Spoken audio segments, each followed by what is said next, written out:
Энэ түрүүн танилцуулга дээр би харлаа энэ богино хугацааны хэрэгжүүлэх ажил гэдэг хэдэн ажлууд бичсэн байна. Энэ богино хугацааг ер нь хэдий хэрэг хугацаа гэж ойлгож энэ ажлуудыг төлөвлөөд байна. Миний бодлоор бол ягаад ч богино хугацааны ажлууд биш ийм ажлууд тэнд жагсаалтанд одоо бичсэн ийм байдалтай байгаа. Энэ асуудал нь өөрөө маш их шуурхай арга хэмжээ авахар нөхцөл байдал тулцсан байгаа ийм ажил дээр тэр богино хугацааны ажлууд бол хэдийн хугацааны ажлуудыг ийшээ оруулж төлөвлөж байна вэ? Энийг би амар төвшин дараас сумаар. Хоёрдугаар тэр эрүүл мэндтэй холбоотой сая хөсөөтийн нэг эмчилт зөрөгтэй маскны асуудлыг хөндөж ярина л. Манайхан бүгдээрээ энийг ярихаас ингээд зайлсхийгээ цугтаагаад байт. Тэгээ би эрүүл мэндийн газрыг үүн дээр нийслэлээр манлайлж ажилласаа гэж маш хүсч шаардж байна. Уян хатан баймаар байна.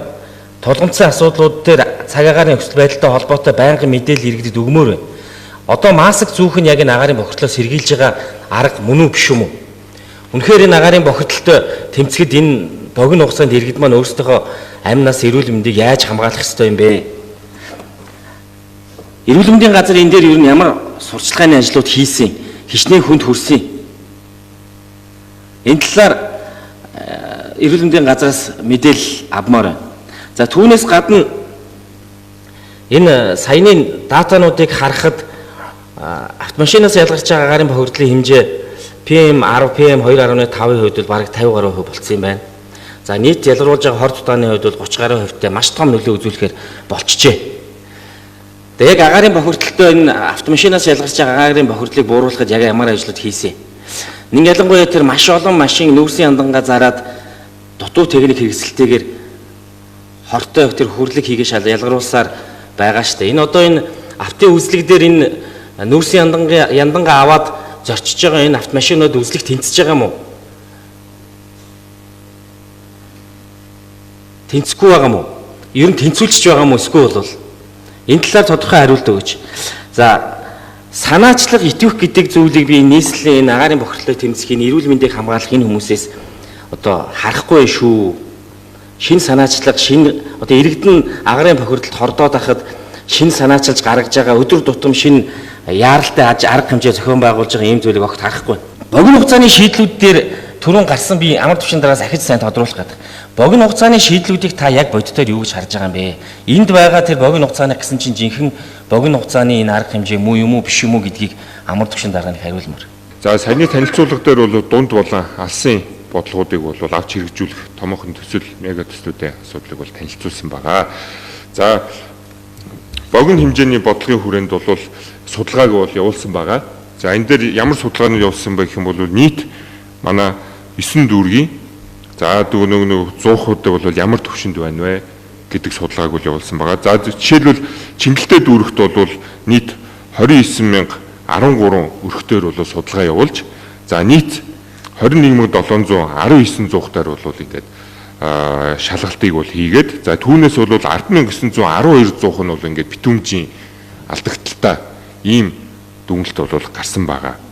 За сонгон архин дүүрэгт бол нийтдээ 64,980 өрхийн өрхтөөр бол очиж судалгаа хийж нийт 58,415 зуухтаар бол ингээд шинжилгээ дүн шинжилгээ бол хийгээд за битүүмж алдагдал магадaltaй угаартах магадaltaй эрсдэлтэй гэсэн бол 28,201 зуух болол ингээд гарч ирсэн.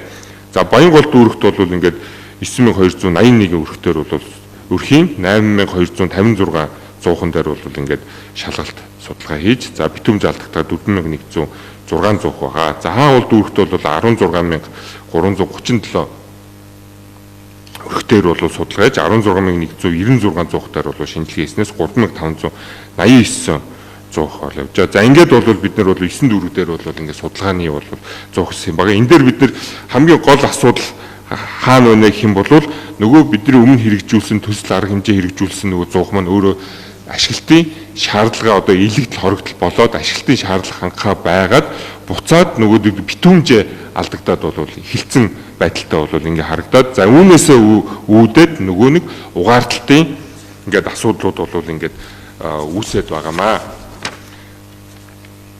За ингээд энийг угаарын хийн мэдрэгч бас хамтд нь бол бид нар бол ингээд шалгаад явсан байгаа.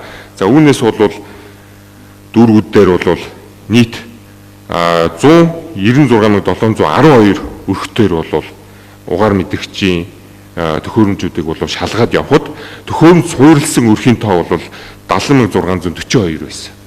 За угаарын эхийн мэдрэгчтэй өрхийн тоо бол ингээд 65,893 байсан. За угаарын эхийн мэдрэгчгүй өрхийн тоо бол ингээд 60,679 байсан. Тэгэхээр энэ 60,679 өрхтөөр бол ингээд мөн ойрын бодлогууд ингээд авч хэрэгжүүлэхгүй бол болохгүй байгаа. Тэгээ ойрын бодлого дээр яах вэ гэх юм бол бид нэр энэ зуухны асуудлыг яг чаргагүй шийдвэрлэх ёстой. За энэ бол төр болон хөгжлийн хамтын ажиллагаагаар ч юм уу шийдэх. За мөн бол ногоон зээлийн асуудлаа шийдэх. За дээрэс нь энэ угаарын хим мэдрэгчийг дахиад энэ 60,000 айлд хүргүүлэх 60,000 айлыг энэ угаарын хим мэдрэгчтэй болгох ажлыг бол ингээд зохион байгуулахаар агаар орчны бохирдлоо тэмцэх газартай бол бид нэр бол мөн хувийн хвшлийг оролцуулаад ингээд энэ хоёр ажил дээр ажиллаж байна. За ойрын бодлого бол энэ 100 агаарын хим мэдрэгч төхөөрөмжүүдийн асуудлыг бол ингээд зайлшгүй шийдвэрлэх асуудлууд ингээд гарч ирж байгаамаа. Энийг шийдвэрлэх чиглэлээр бол ажиллаад явна. Ямар ч юм бол судалгаа тоо үзүүлэлтүүд нь бол хийгдээд дууссан. Хідэн айл, хідэн өрхөд ямар асуудлуудыг шийдэх ёстой вэ гэдэг тоо үзүүлэлтүүд бол ингээд гарцсан байгаа. За эрүүл мэндийн газрын дарга үргэлжлэн авилгаа. Богино дунд хугацаа гэдэг чинь та хэдэн жилээрээ ойлгоод байгаа вэ? За одоо бол дунд хугацааны гэх юм бол 24-өөс 28 онд хэрэгжүүлэх байгаа бидний төслийн харах хэмжээ байгаа шүү дээ. За тэдний бол одоо 6 дэд төв дээр хэрэгжүүлж байгаа орон сууцны ажлууд ихний шат бол явчихж байгаа. Нөгөө 50,000 айлыг орон сууцж болох. Урт хугацааны бодлого гэх юм бол ерөөдөө дүнс төлөхгүйгээр 2040 он гэхэд 200,000 айлынхаа орон сууцыг ашиглалтанд оруулаад за дээрэс нь бол хийн түвшний холболтыг бол тодорхой хэмжээгээр бол хийж за дээрэс нь сэргийгт хүчин мөчийг бол ингээд нөгөө газар дахин төлөвлөлт 6 дэд төвд хамрагдаагүй бусад орон сууцны төрөлд хамрагдаагүй энэ айл өрхөдөг бол ингээд холбосон байх ёстой гэдэг үгээр бол явж байгаамаа. За дунд хугацааг бол 24-өөс 28, урт хугацааг бол 2040 он хүртэл. Эрхэм болгоо. За сандаг зүрэн төлөөлөгчийн асуултанд тодорхой хариулъя. За маскыг энэ томоогийн удирдалч бас товсож байгаа нүдтэй таардаг угаарын хийн ордлого нэмэгдэж байгаа энэ удирдал. Тийм учраас маскыг тогтмол 100 гэдэг сурчлагаа бол бас олон суугаар явж байгаа. Яг утаанаас сэргийлэх зорилгоор хэрэглээ гэдэг сурчлагаа яриа дутмаг явж байгаа. Энэ тал дээр таны болон бусад төлөөлөгчдөө өгсөн зөвлөмжийн дагуу үйл ажиллагаа бас хэрчимжүүлье. Маск бол шүүлтийн чадвараас хамаарат янз бүр байгаа. Тэгэхээр N95, KN95, MMP2 гэдэг баха. Энэ төрлийн маскууд түрүү амар түвшин дарга яриад байгаа 2.5 микрометрийн хэмжээтэй тоосон цэрэг 90-ээс дээш хүртэл хуваар шүүх чадвартай ийм маскууд байгаа. Тэр хөсөөтийн дэд захирал Батбаярын ярьсан маск байхгүй бол ноолор оролтоор юм уу гар дор байгаа юмараа амаа хагаад явахдаа сэргийлнэ. Энэ бол төдийлөн үр дүн багтаа. Яг олонтонд байгаа тохиолдолд бол тэр угаарын хийн концентрац өндөртэй байгаа. За мөн хөрдлөг хий бусад тэр хордуулагч хийний концентрац өндөр байгаа нөхцөлд бол төдийлөн сайн хамгаалахгүй. За бүр тэр байтугай гэртээ байх тохиолдолд сонхойтой онголгоор зөвлөмж хүртэл өгдөг. Тэгэхээр нөгөө гадаа байгаа агаарын бохирдлыг гэрлүүгээ бит оруулаар гэсэн зөвлөмж хүртэл өгдөг. Тийм учраас энэ дээр бол би бас зарим талаар санал нийлэхгүй байна тэр хүнтэй. Тэр N95, KN95 гэх мэтийн шүүлт өндөртэй юм маскуудыг зүүх шаардлагатай. Орчин сэргийлэх боломжтой. За би энэ манай энэ тараацсан байгаа материал дээрээс амар төвшин дээр хараад байгаа хгүй. Тэр нэг богино хугацаанд хийх ажлын төлөвлөгөө чинь одоо би бол нэг ойрын 5 сарын хугацаанд хийх ажлуудыг чагсааж бичмээр байгаа. Гэтэл яг үүндээ энэ тараацсан байгаа энэ материал дээр орон сууц бол 20,000 айл орон сууц энтергээд бүр бараг дундаас дээш хугацаанд дунд хугацаанд хийх ажлууд яваад байна. Тэгэхээр нөгөө ажлын төлөвлөлт чинь одоо иргэд хүнд байдалд яг өнөөдөр байгаад байгаа энэс гаргах тийм арга замыг зааж чадахгүй л гэж хэлгээд. Тэгэхээр яг үүндээ бодит байдал дээр төгжрлийг бол бид тодорхой хэмжээгээр хүн өөрөө удирдах чинь тодорхой хэмжээгээр цагаа зохицуулж. А яг өдөр тутам авж байгаа нагаараас хордож байгаа хордол зүйл дээр бол бид нар ямар ч одоо өөрөөсөө оролцож шийдвэрлэх ямар ч боломжгүй байгаа даа.